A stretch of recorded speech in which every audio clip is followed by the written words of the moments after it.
নামাজ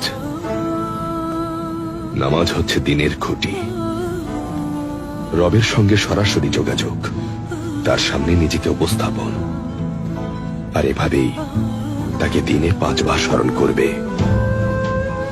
নিয়ামত রাজি আর জীবিকা তার কাছ থেকেই আসে। বুঝতে পেরেছ?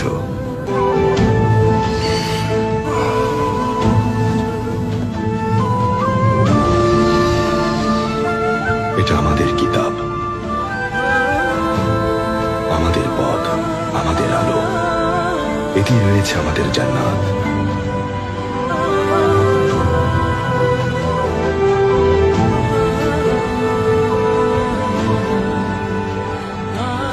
প্রতি আয়াতে রয়েছে আমাদের শিফা।